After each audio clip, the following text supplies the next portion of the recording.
It's Saturday evening. It's time to talk about the very best comic books in the entire world with our good friend Drew, a.k.a. Dolan Waddick, the man that's got more announcements coming than anybody in comic books. More announcements than anyone in comics. I love to work. I love to write. But I do take time out of my day to talk about the best comics of the week. So let's talk about the very best comics of the week. The first book I want to mention is DC. And while I don't think this is the hottest story in the world, in fact, I do think what happens in Superman Lex Luthor Special #1 probably could have been conveyed in the pages of Superman just as effectively. I thought the art from Eddie Barrows and Eber Ferreira really carried this issue, and there is a substantial event in it. We are finally getting back the return of Lex Luthor, the maniacal villain type Lex Luthor, with a twist on it. So I do think, while it wasn't completely substantial, something exceptionally substantial happens in here. I love the moment when the lady throws the ice cream in his face when he's out in the park being simple Lex, trying to mac on Mercy Graves or whatever. At first I thought maybe that was Dookie, but then I realized, no, that was ice cream. But that was a pretty good moment because people still hate his guts. Yeah, and honestly, can you blame him for macking on Mercy? I can't. I would too. He's got a robot arm. That can't be a good handy. Probably not. There's got to be some stipulations there in the bedroom. You'll be like, okay, we're leaving this hand. This it's off the table. I'm not in the mood for that one. Other hand, yeah, let's go for that. But yeah, like you said, the art in this is absolutely beautiful. Eddie Barrows, Eber Ferreira did a fantastic job. So Eddie did the pencils, and I highly encourage everyone, go to Eddie Barrows' Facebook page to see all the original pencils. They are striking. And if you don't think so, well, you're wrong. Sorry, not sorry. Now, the story, it's good. It's serviceable. It gets the job done. The decision that Simple Lex makes to go to his smarter and darker side, it's touching, but it makes sense. If it worked before, why not do it again? But what has he unleashed? We all know, and I'm glad he's back. This was a good issue with spectacular art. Recommend for Superman Lex Luthor Special. Go check out those pencils, guys. Absolutely love Eddie Barrows. He's one of the really underappreciated talents in all of comic books. And a couple of other interesting notes about this. There are some moments where you have young Lex playing a piano, and it's kind of making him remember who he used to be. And from what I'm told, the notes, the music that's playing at the beginning and at the end, when Superman and Superwoman can hear it, that basically calmed him down when he was a child and he kind of remembers it, is actually the theme song from John Williams' Superman score, which I think was a really, really cool touch. This is a Lex Luthor that's returning, that recognizes that he is evil, but doesn't want to be evil, but maybe he wants to tap into who he used to be so he can help humanity, but it appears that it's going to be too much for him to overcome. Yeah, no, I completely agree. That's what I hope it kind of made sense with what I was saying. Like, it worked before. That when I say it worked before, it's that he tapped into his true self, the true Lex Luthor self, with his true evil, his true genius, brought about peace with Clark when he was younger. Spoiler, I try not to spoil too much about it, but he has to tap into that, if they want to, pretty much help out the heroes in trying to accomplish their mission. And it makes sense, the decision Lex makes. Why not? It worked when he was much younger. Hopefully he can control those darker tendencies of himself this time. I hope not, but that's just me.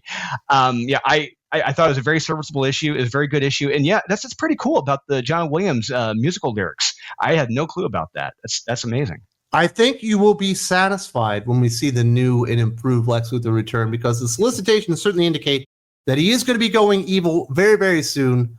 You know what's interesting about this week, and I don't remember a week really going like this, where I think the art carried almost all the books within this week. And we had some really amazing art just outside of Superman Lex Luthor Special. Obviously, Eddie Barrows nailing it there.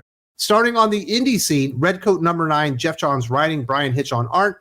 This is a much more wordy issue from Jeff Johns and Redcoat, really establishing the relationship and the friendship that Redcoat, Simon Peer, has with Johnny Appleseed.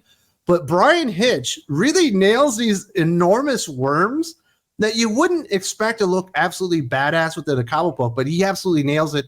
And this is probably, in my opinion, the best illustrated issue of Redcoat to date. I thought he was singing on this issue. The other issue I really liked a lot was the one where he visited Albert Einstein on his deathbed. I thought Brian Hitch did a fantastic job with that issue. But yeah, these two, yeah, it's neck and neck. And I do agree, this is one of the best these are some of the best illustrated comic books in 1 week all around that we've ever had. And the artist did a lot of the heavy lifting this week.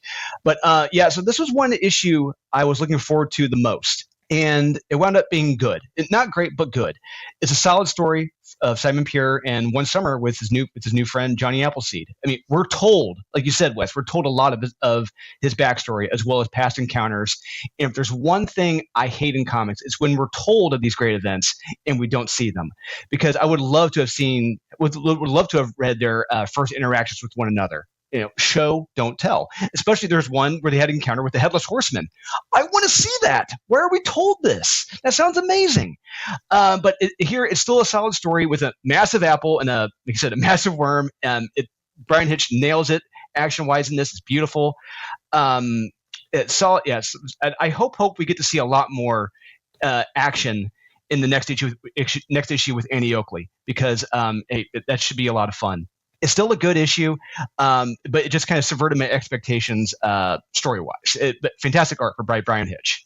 I agree. I was really looking forward to this one, and I do believe this is planting the seeds, metaphorically, Johnny Appleseed, and laying the groundwork for a more substantial story down the line. At least that's what I'm anticipating with the amount of effort to establish the relationship and their past history.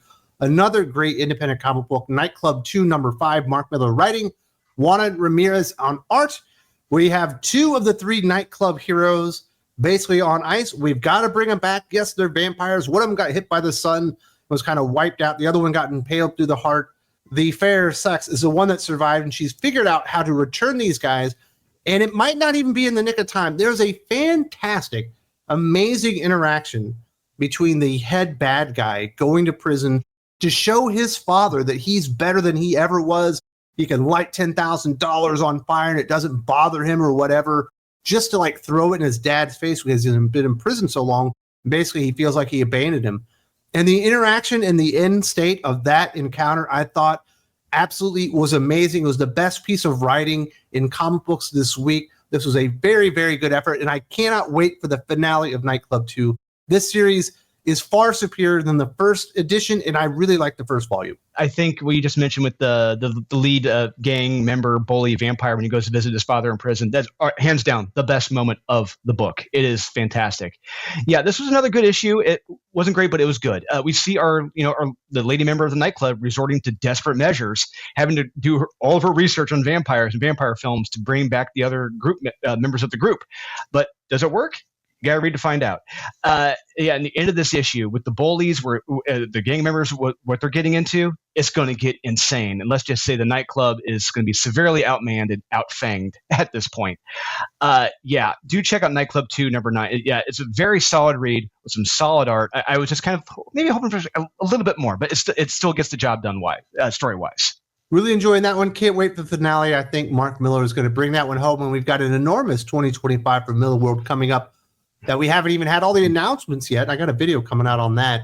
The final indie comic book recommendation, TMNT number 6, Jason Aaron writing, Juan Ferrer on art. I was over the moon when they announced Juan Ferrer was going to be the ongoing artist on TMNT, and TMNT number 6 exceeds my expectations by quite a wide margin. I think this might be the best illustrated issue of TMNT I've ever read. And I love Mateus Santaluca, and I remember the Ross Campbell comic books that were really well illustrated. It's the perfect mix of artist and comic book. I don't particularly love what Jason Aaron has done with the Turtles. I don't mind them bickering and all that stuff.